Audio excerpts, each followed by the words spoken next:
So there we go. Look, that is my exciting news for today, but let's move on as I share that stuff with you. We've got a great topic of conversation we're going to be chatting about today, and it links back to, if you were watching Jenny Radcliffe's Tuesday session, she handles the Tuesday sessions, which is all about an introduction for new CISOs, how to cut your teeth as a new CISO. This session kind of links up with that.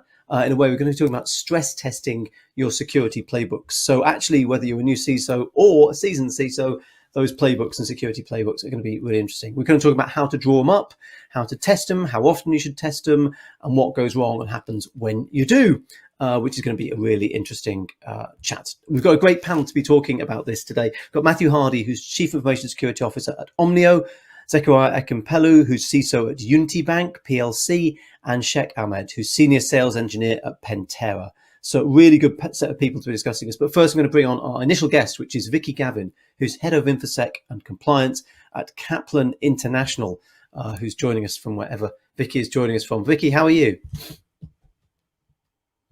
Oh, in the phrase of the century, you're on mute, Vicky. You need to unmute yourself. How can you tell? Well, I could tell because I couldn't hear you, but yeah. Where are you joining us from, Vicky? I'm joining from Wimbledon today. Ah, fantastic. A jaunt south in London. Brilliant. Where the weather is kind of cloudy at the moment. But listen, thanks for joining us, Vicky. I do appreciate that. Quick overview of Kaplan. What do Kaplan do, in case people don't know? Kaplan International provides primarily language education. Most started in English as a second language, but we also do most of the European languages as well. And we get students from all over the globe coming to the UK and or joining us online to improve their language skills. Good. And hopefully things reverting to a little bit back to normal how they were in that case. We're quite a travel-dependent business, even. Yes, very much so. Yeah, good stuff. Well, listen, we'll get onto the security playbooks thing in a second. And by the way, for our audience, we really want your input on this. It's one of these topics that I think is really interesting and is you're probably going to either have experience or have opinions on. So do feel free to chime in as we go along. But initially, Vicky, there was a news story that caught your eye in Hacker News about vulnerability patching. And what caught my eye about this was the fantastic opening paragraphs, which, if you don't mind, I'll just read out because this is just brilliant. As a journalist, trying to come up with the opening paragraph is always a struggle. And this one is, according to folklore, witches were able to sail in a sieve, a strainer with holes at the bottom. Useful explanation of what a sieve is. It says, unfortunately, witches don't work in cybersecurity, where networks generally have so many vulnerabilities that they resemble sieves. It's a fantastic segue there into that. Oh, hang on, have I lost people? There we are.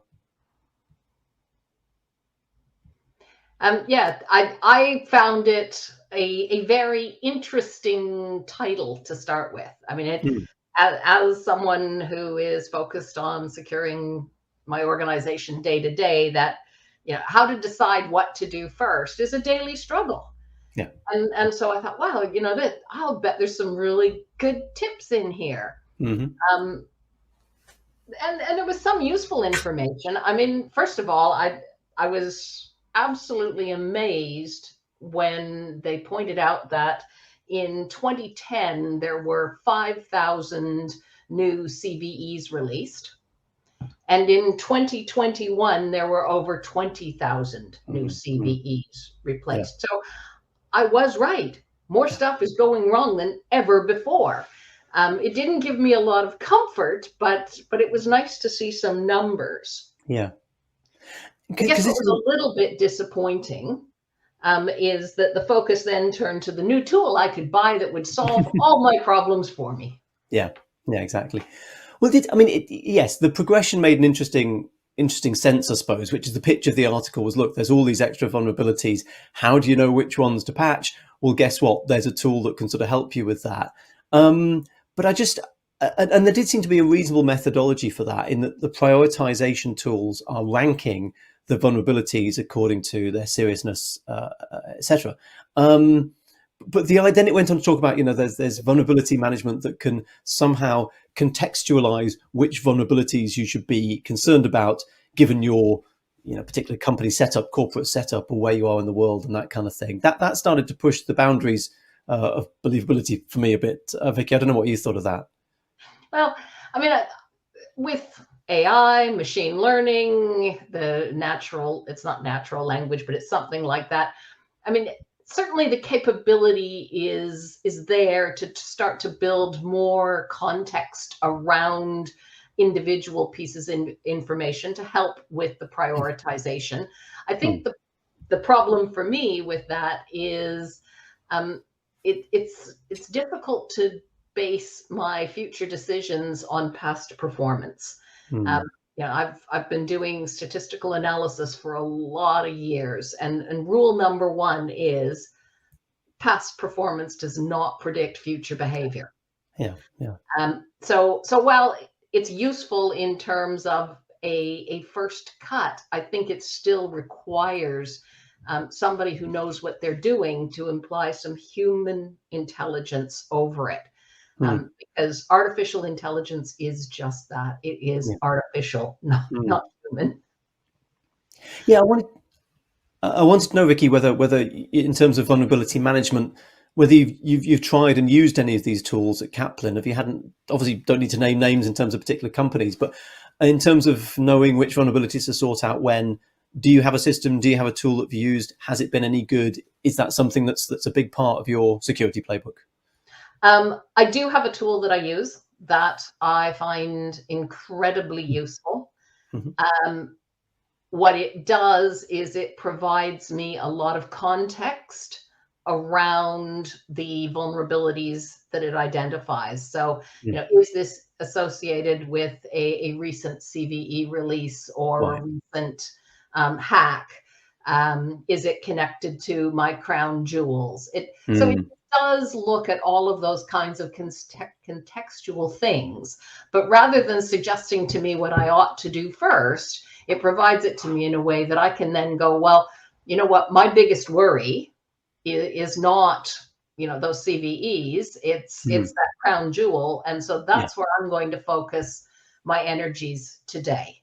Yeah. Yeah. Um, I mean, I think with 20,000 new CVEs last year, it's pretty easy to assume that almost nobody is on top of that, because Yeah. Yeah. that volume is impossible to ever be totally in control of. Yeah. Yeah. That's interesting. Yeah. I mean, look, up to you. Feel free if you want to name them and plug them. We're happy with that. We're vendor neutral here on Tice Talk, but if you've had a good experience, up to you, Vicky. You can say Well, them or not. if you'll let me, I will say the tool's name is Orca. They are Mhm. a cloud native tool. They are relatively new to market. They've only been out 2.5, 3 years now. Stumbled across them somewhat by accident, and they have absolutely revolutionized my vulnerability management. Interesting.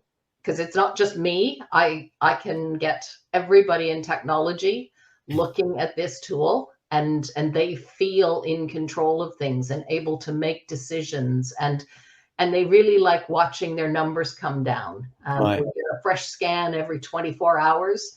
And you can initiate a scan anytime you want. So if you've just fixed something, you can press a button and see that it's fixed. Right. Interesting. Instant gratification, really important. Good, good. Well, as I say, I'm vendor neutral, but if somebody's got a good story about someone and wants to mention a name, I think that's fair enough. Also, Manesh has asked a question, which I think actually, I wonder, our Tice Goblin, who, by the way, has taken over from Tice Elf, Papa Tice Elf, who's going to be a dad fairly soon. But we have got our fantastic Tice Goblin who beavers away behind the scenes to fix things up. And I wonder, could we take Manesh's question in the chat and make that a poll? Because I'm quite interested in what people think of this. Manesh's question is, has anyone else get palpitations when they look at their VM tool dashboard, your vulnerability management tool dashboard? So you'll see up in the top right-hand corner, there's the polls there. We're going to try and ask Manesh's question, which I thought was a good one. Thank you for that, Manesh, in there as a poll. And Manesh, you'll get live results as to whether people do get palpitations. Alan Jenkins has asked which tool you were talking about, Vicky, and I think we probably could put a link in, or we'll circle back round to that, Alan, but don't worry, we'll be able to do that.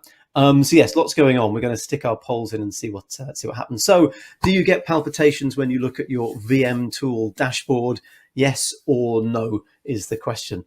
Stick in your votes, and we'll see what happens there. Listen, fantastic talking to Vicky initially on that. So what I'm going to do is open it up to our other panelists to have a chat about this news story. We have, as I say, Matthew Hardy, who's CISO at Omnio, Zechariah Ekimpelu, who's CISO at Unity Bank, and Sheikh Ahmed, who's senior sales engineer at Pantera, who are all going to be joining us now. Manesh has only asked the question in jest, but it's too late now, Manesh. We're getting live results in on this particular one.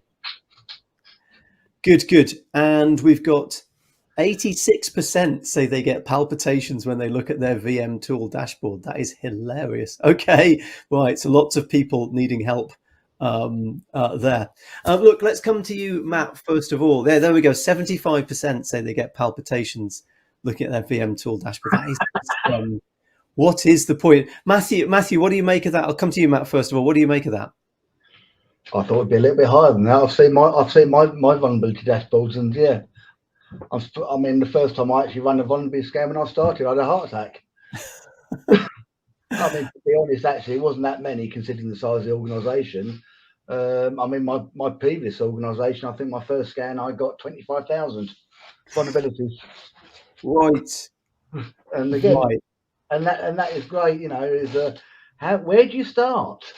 Yeah, well, this is the thing, the prioritization piece. Look, we'll come back to this. I want to introduce our other guests first as well. Matt, quickly though, Omnio, what do they do? Just give us the quick overview. Omnio, we're a fintech startup. We're doing banking as a service, providing to mid-market and credit unions. So again, financially enabling brands rather than being a bank. Right. Interesting. Okay. If you want to know more, you can visit the Omnio website. Shaq, I'll come to you next. To you, Pantera. Presumably from the name, I'm guessing pen testing, but just give us the overview quickly. Yeah, sure. So I think it's apt with Vicky talking about the sort of critical context, and that's what we do. We validate vulnerabilities and try and find the ones that an attacker's actually going to use in some way, and say, here's the ones that you should fix first. Right. All right. Good stuff. Thanks, Shaq. That overview, Shaq. We'll come back on all of that as well. Zechariah, tell us about Unity Bank and where it's based and how big it is.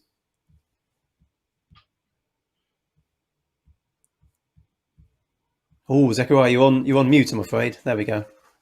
Okay, sorry about that. All right.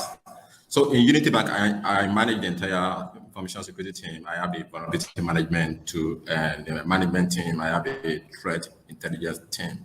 So what I've observed with the vulnerability management is that most of the time you need to be able to know how to validate which of the vulnerabilities are actually real vulnerability, because some of these tools can give you a false positive. I've found myself in a situation whereby I run several times. I run a scan, and maybe the scan results tell me, okay, I have about 10,000 vulnerabilities, and I was able to look at those low-hanging fruit vulnerabilities to see I can let some of the vulnerabilities might be due to patches, and in some cases I've carried out so many patches, and I realized that some of them might be false positive. So as a vulnerability manager, so you must also be able to know how to validate which of these vulnerabilities are false positive, so that we'll be able to erase the one that are false positive, so that you'll be able to focus on the real vulnerabilities. And beyond you just leveraging on just the vulnerability management tools, just must also build intelligence, because it's not just about you having the right tooling, having the right processing, or the right people. You must build intelligence around what you do, around your vulnerability management, so that that intelligence, or if you build an action-enabling intelligence based on what you've observed in the past, you can easily.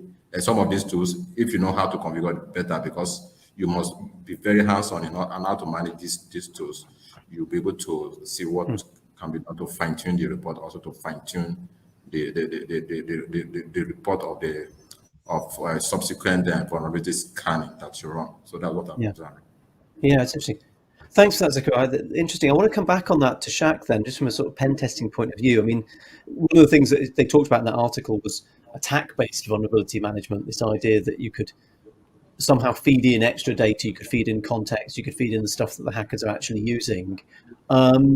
how easy is it to stay current with all that stuff, to work out which vulnerabilities you've got to work on when? Oh, well, I think anything in cybersecurity, it's a never-ending job, right? We need to be able to sort of sift, and I guess that's a sieve analogy, right? We need to be able to work out what's important, and there's different ways to cut that data. You know, Vicky mentioned one way. So, in terms of priority, right, that context, it could be that we look at particular vulnerabilities that an attacker might use. And the way you know that we sort of approach that is, let's go and run an attack in the environment. So if we talk about pen testing or we talk about security validation, what are the actual results? What are the outcomes? Have we actually been able to, let's say, carry out some sort of takeover of a device or a number of systems or hosts? If we have, right, that becomes more critical because it's actually one that we've been able to leverage as part of an attack.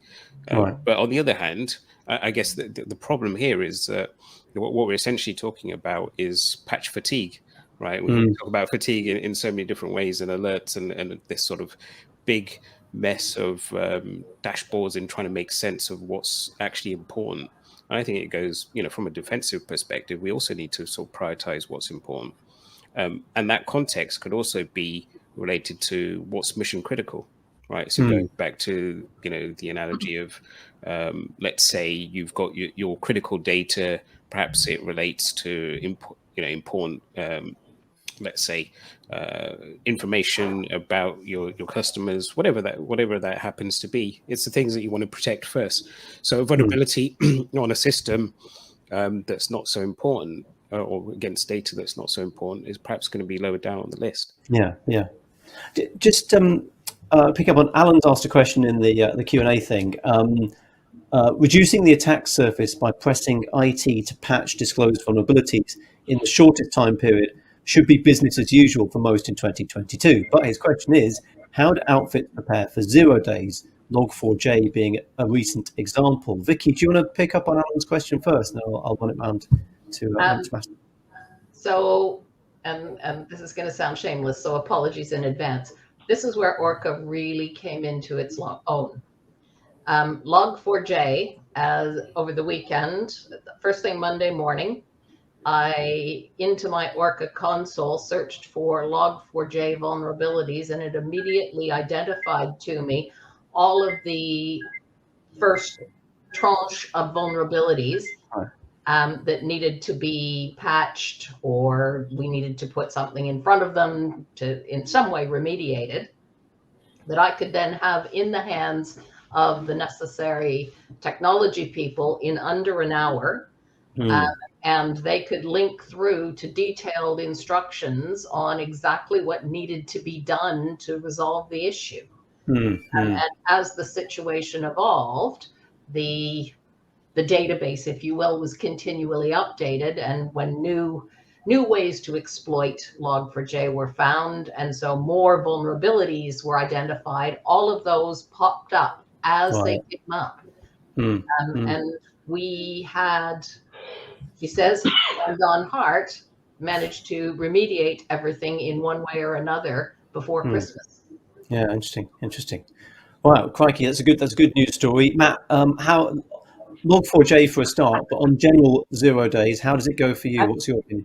The Log4j is actually quite funny because I mean, we run we're in the cloud. We got Azure, so and we create our own software. So we use a .NET framework. So effectively, Log4j for our product was a non-event. Although lots of salespeople tried to sell me solutions for Log4j, but yeah, it's. I mean, we actually saw a lot of attacks against us, all trying the Log4j exploit. Right, but in terms more generally, Matt, of 0 days, because obviously the whole point of vulnerability management is you manage vulnerabilities you know about. But what about 0 days? I mean, 0 days. It's like if you come back to what are vulnerability, the vulnerability scanners, they're just a database of known vulnerabilities. Detecting 0 days, we've got to look at anomalies, and again, that's why we invested quite heavily within the Microsoft stack to actually have that capability to give us the anomaly detection. So, what is normal, what is not normal. Again, like Vicky said, it is artificial intelligence. It's not 100%, but at least it gives us early warning to what things to look at. Yeah, let's move on to the topic we're going to discuss in general, away from the news story, although it is related. One look at playbooks and how often you test your playbook, how they get drawn up, and so on. Zechariah, tell us the experience of Unity Bank. I'm presuming you have playbooks. What's been your experience in terms of how they're written up and how they're tested there? Okay, right, sure. Thank you very much. So for in Unity Bank, I have a team of threat intelligence analysts. So what I do on a regular basis. So the team are made up of red team. I have a red team operators.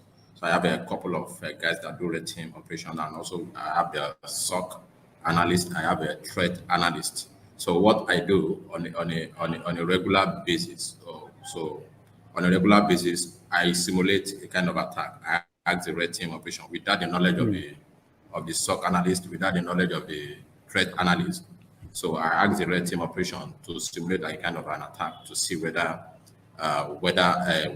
this attack can easily be detected by the SOC analyst. I just want to be sure. I want to stress them to be sure whether they are on top of their game, because at times SOC analysis can be very cumbersome, and a typical SOC analyst might just decide to look at maybe 4, 5, 3 or 10 incidents per day and feel that, okay, he has done enough for the day. But on a regular basis, I keep these guys on their toes, because on a regular basis, I ask the red team operation without announcement to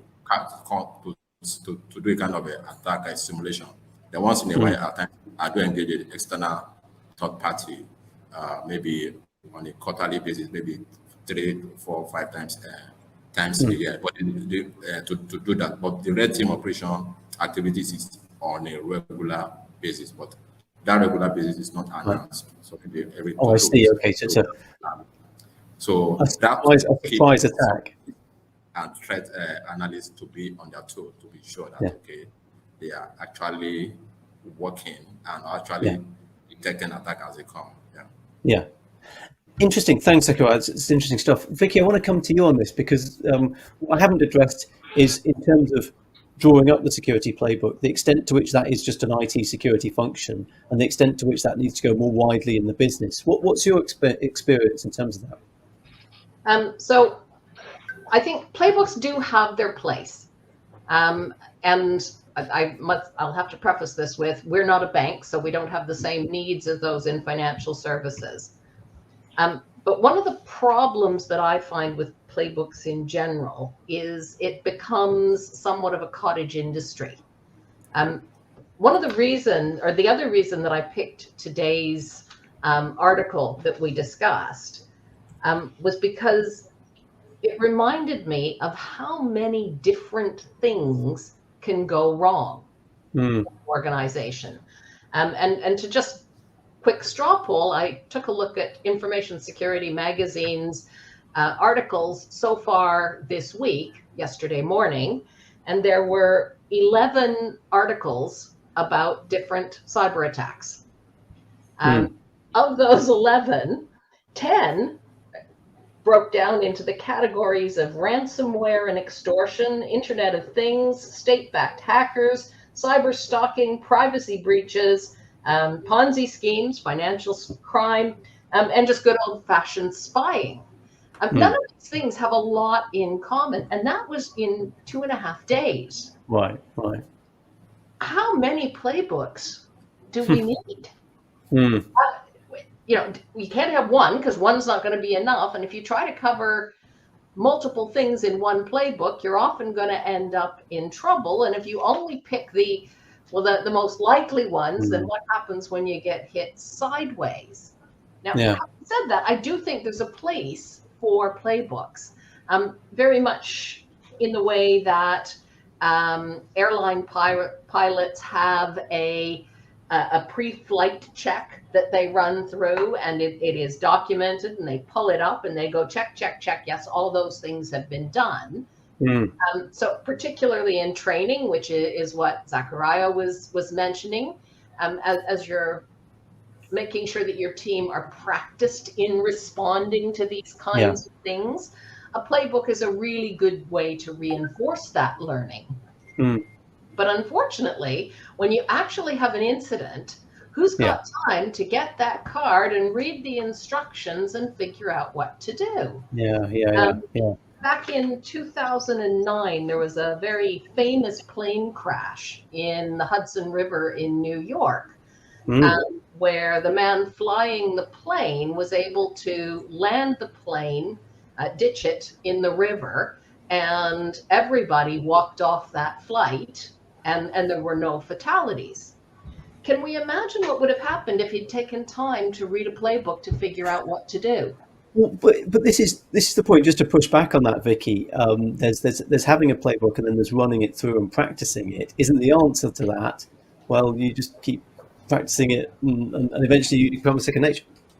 Well, and exactly, and that's, again, if I go back to my flying analogy, that's why we have flight simulators. So all of these really wild and crazy scheme ideas and things that can go wrong, we run through them and try them out. But during the actual incident, and I guess this is where I get worried, so many organizations think they're going to rely on that playbook. And it's just how you're going to act from an IT perspective. But how are you going to notify the business? How are you going to get them involved in the decision making? How are you going to keep everybody in the organization informed about what's going on? You know, depending on the incident, how are you going to keep them informed with no internet? Yeah. Well, that comes back to my point, which was like, how much do you need to draw up the security playbook in concert with the rest of the business? But Minesh makes a good point, and I think was maybe a couple of seconds ahead of you there, Vicky, and said, I think it's a really good question. Does anyone actually use playbooks, though? He says, we wrote some, we drew some even, but no one really looks at it when the proverbial hits the fan. Then in the post-incident review, everyone's like, need to update the playbook that no one uses. Shaq, what do you make of that sort of slightly cynical? It's really interesting. I think, do we need to, I think what we want to achieve, right, we're on the ball with like how we need to do it, right? So that continuous sort of testing, being able to train people, and I think it needs to be into the fabric of an organization at every level to say, when X happens, we do Z or Y or whatever, right? Whatever that response is. And I think it's a daily thing, because there are going to be, not just talking about cyber attacks, right, but there are going to be issues around outage of systems, where there is, let's say, a loss of whatever that goes offline. We need to be able to respond and be able to deal with that. So I think there is a continuous training element, and what Zachariah talked about with red teaming, we need to be able to do that and really see what works, right? The real thing here is speed, because that's what we're really getting to, right? How quickly can we respond to an attack? And going back sort of 10 years ago, when we had things like Configure, the first thing that people used to do was unplug the device from the network, right? And now you haven't got access, and then what do I do next, right? There is a process that is certainly in terms of, when I was talking to a lot of organizations that were being hit by malware every day, there is, you do it every day, so it becomes natural, right? But how do we train people that don't necessarily see an incident every day? And I think a playbook should be more about training your users, the business, trying to understand what's critical, what's important, and then being able to just maneuver into action. And it needs to be very agile in that sense. So I think Minesh makes some really good points there. Yeah. Jane Martin's also made a good point in the chat, which says people don't make good decisions in a panic. There's a place for a playbook, but there is more value in the practice, which I've probably got the wrong end of the stick, Jane, but sounds like you're sort of calling for people to cyber attack your business so that you can you can practice. No, that's not the case. Zechariah, I want to come to you on this. Is it possible, I wonder, having had the discussion we have, to have playbooks that are general enough that people can get the hang of what they will do, but not so general that they're useless in any particular attack? Can you train enough that you're ready and then improvise, or do you need the playbook to actually really map out the steps? Okay, all right. So thank you very much. So just like what Shaq has said, it's not enough for you just to have a playbook. You must make sure that the people are regularly trained. So what I do for my team in Unity Bank, so I have a playbook that is regularly updated. So the playbook, I ensure that everybody in the team has access to it, and I also have a dedicated team the dedicated team for incident and response team, so that ensure that, okay, if there's a new attack, like there was a time that we have this log4j vulnerabilities was announced. So each of the time, so I have a dedicated team that update the playbook regularly. So I also emphasize more on training and simulation, because if you don't do the simulation, you will not really know whether the playbook are really working. So, so yes, it's, people don't make good decisions whenever they are under panic. But if they are used to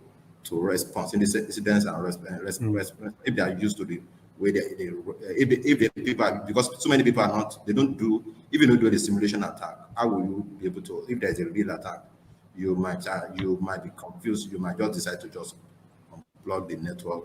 You might, in the course of you responding, you might cause a business disruption. So I believe so much on continuous training. I also believe so much on simulation, and also empower the team to empower the team on how to respond to incidents. And so on a regular basis, I do normally conduct like kind of I call it knowledge sharing session. So I pass every member of the team, maybe every 2 weeks, somebody will just come up. If there's a new vulnerability and if there's a new exploitation, somebody will just come on board and teach the team on how to carry out the exploitation. And somebody can also come up on how to respond to that kind of exercise. So I involve everybody in the team. Thanks, Sekaway. Interesting point. Trying to get everybody on board and involve them all. Matt, can I come to you on this? I want to go back to my point about the extent to which you have to draw up these plans, these emergency plans, in concert with the rest of the business. Because from what we've discussed, there's just no way you can avoid an incident tipping over into the rest of the business and your response to it tipping over into the rest of the business. What's your experience, Matt, with that? Have you been able to just draw it up and tell everybody, well, here it is, get on with it? Or do other bits of the business come back to you and say, well, no, we're not doing that, we're not putting up with that? I mean, my last organisation, we had a really, and I'll use the word robust incident response plan. I mean, we was a telco, so we probably tested it at least two or three times a month. In instances are coming up, and and it was well rehearsed and actually well worked. And I have to say, that was, that worked really well. There were a number of scenarios, but they weren't big, wide and varied. My current organisation, I mean, I run a simulation back end last year, and I think it's one of those key things. I went through the original plan, and threw it away. He said, look, what we'll do, we'll basically, we'll take what we know and done from experience rather than following the playbook, which works a lot better, But when we come to playbooks, I mean, we have two sets. We have obviously the manual set for when more people involved, wider business, incident response, business continuity. However, I've got a whole bunch of automated playbooks that sit on my security platform, that basically when something comes in, it detects, does anomalies. It can say, well, okay, there's a bunch of people coming from a nasty nation state trying to hit the RD people, bang, and then it shuts them out. So we've got a lot of stuff that the menial tasks are automated in the background. So what comes out is what we have to react to. And from our organisation, we have a very good incident response team. Basically, P1 comes out, that then spreads to a number of stakeholders, everyone involved, cool, everyone gets up and we work the problem. Whether it's IT or IT, again, we run a financial services, so we have to make sure people get access to their money. Credit, the cards are working, the cards are all fine, so we have to we have to have this capability in place.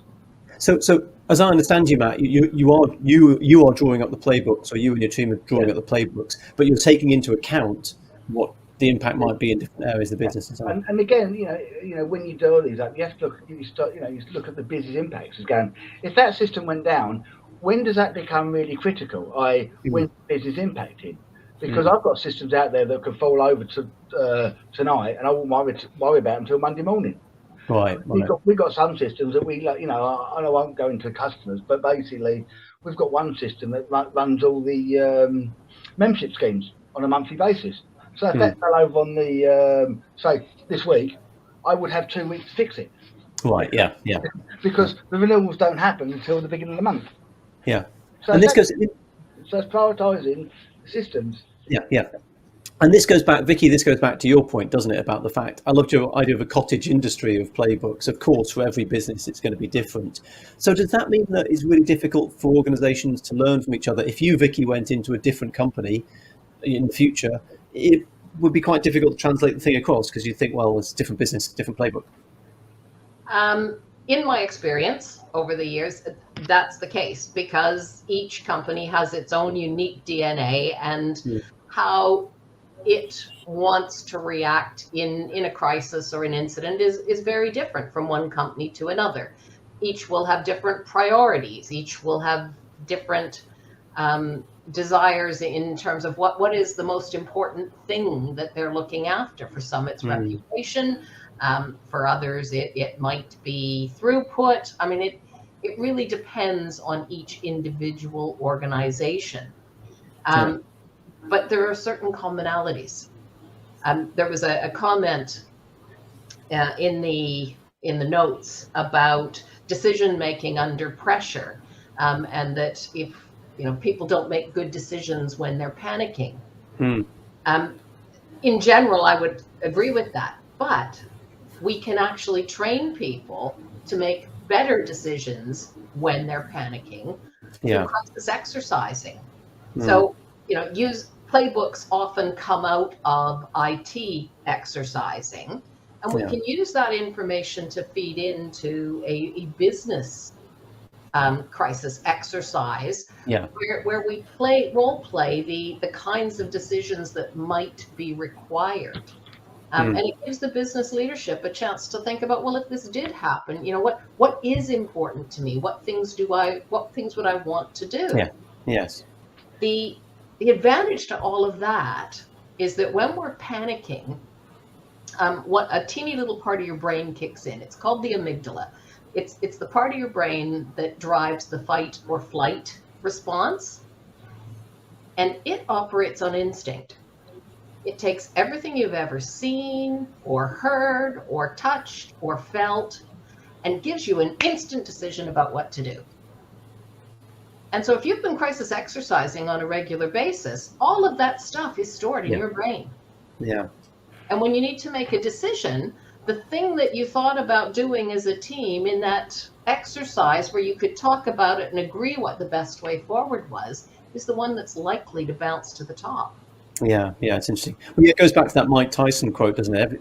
As Vicky put in the chat, everybody has a plan until they're punched in the mouth. But perhaps the answer to that is to just be punched in the mouth a bit and see how you respond, and then your plan comes to mind. Not that I'm advocating punching people in the mouth, of course. Shaq, figuratively, Shaq, can I come to you on this? Because one thing we only have a few minutes left, but one thing I'm interested in is, as a pen tester, you must be really interested in playbooks, because if you know how they're going to respond, you know how to not do that, to try and get around it. Is that how it works for you, Shaq? Yeah, so I guess there's an added value with testing, right? So if we're talking about exercising the playbook, we're also identifying the gaps, right? We're identifying the issues, the problems that need to be fixed. So, this additional benefit, and if we talk about, red teaming, Zachariah mentioned, we talk about the concept of purple teaming.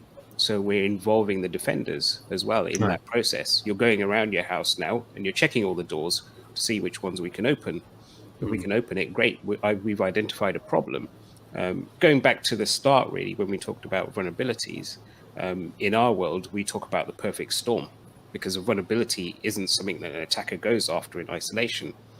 There's a dependency, and that dependency be that they need to have that door using a certain type of lock that they can open that allows them then to move from the back door to inside the house, right, to the crown jewels. So if we talk about it metaphorically in terms of the business, that piece of data that the attacker's after, right, the data that they want to encrypt from a ransomware perspective.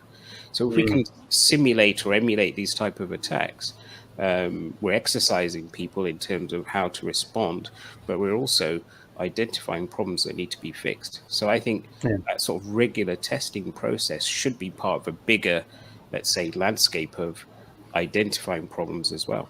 And so now we're playing two roles, right? We're playing the role of a defender and the role of the attacker.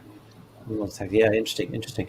Shaq, thank you for that. We're coming up to the end of time now. We've only got a couple of minutes left, but just wanted to round off by asking our panelists the question that I'm trying to think of, which is a would you rather question. Would you rather this or would you rather that? The A/B testing question of Tice Talk. Zechariah, I'm going to come to you first on this. The question is, would you rather have been a ruler 2,000 years ago, or would you rather be a president or a prime minister today? What would be your preference, do you think, Zechariah? Can you repeat the question? So the question is, would you rather be a ruler of a country 2,000 years ago, or the president or prime minister today? Up to you. I would rather be prime minister today because so many things are happening already today. Fair enough. Vicky, what do you reckon? Would you go back in time? What would you do today? Well, I wouldn't go back in time, but mostly because the roles that would have been available to me would have been pretty crappy. But also, I like living on the edge. I like the challenge of what's coming around the corner tomorrow. So I'd go for a leader today. All right. Okay. Shaq, what about you? Back in time or today? Yeah, I was comparing the two. So it's either being beheaded by a rival sibling, or being a meme on social media, right? So I'd go with the meme option. Fair enough. And Matt, what about you? Lastly. Well, I'm going to be actually, complete opposite. I'd go 2,000 years. Why? No ransomware, no Facebook, no LinkedIn. Lots easier to defect your computer network when there were no computers. I get your logic. I could find I could get a better job. I could be a blacksmith or something like that. On that bombshell, well, we'll look forward to seeing Matt in his future career as a blacksmith. But I want to thank all of our panelists. I want to thank Vicky Gavin, Head of InfoSec and Compliance at Kaplan International, Matt Hardy, CISO at Omnio, Zechariah Ekimpelu, CISO at Unity Bank, and Shaq Ahmed, Senior Sales Engineer at Pentera. Thanks to all of you. Thanks to our audience for watching. We are back. My co-host Jenny is back next week, next Tuesday, designing threat resilient organizations and how to design them. So topic next week, really interesting one. So tune in Tuesday at 4 for that. I'll be back Thursday next week. Have a great weekend. Meanwhile, take care.